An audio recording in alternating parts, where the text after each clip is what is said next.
स्वर्ग से सुंदर सपनों से प्यारा सजौलू तू घर द्वार।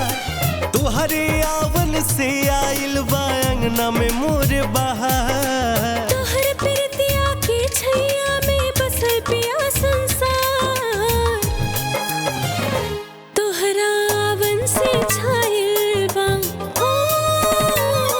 तोहरा आवन से छाइल बा अंगना में मोर बहार।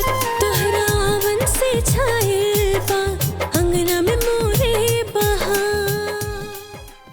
बीत गइल बा रात सुहानी, फूल खिलल गावे चिड़िया रानी।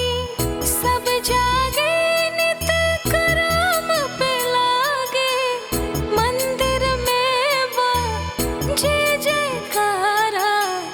भोर भइल झाइल उजियारा, मिटल जगत के सब अंधियारा। मीठ मीठ बोलिया से हमके रिझावे साजन, जिंदगी में आके पियवा खूब महकावे चंदन।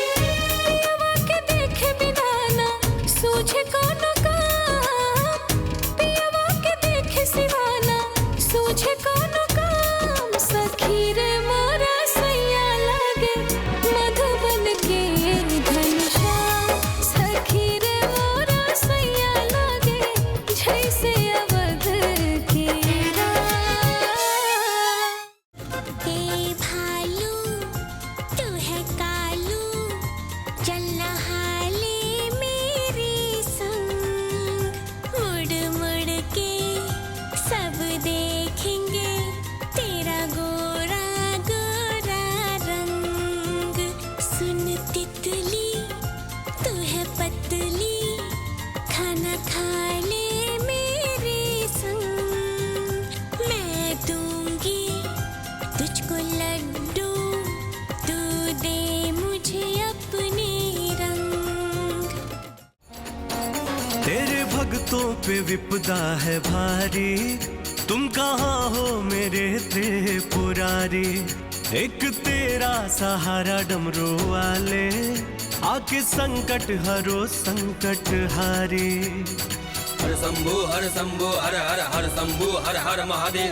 हर शंभु हर हर शंभु हर महादेव। तेरे भक्तों पे विपदा है भारी, तुम कहाँ हो मेरे त्रिपुरारी। एक तेरा सहारा डमरू वाले, आके संकट। Devyani movies Bhojpuri YouTube channel subscribe करें।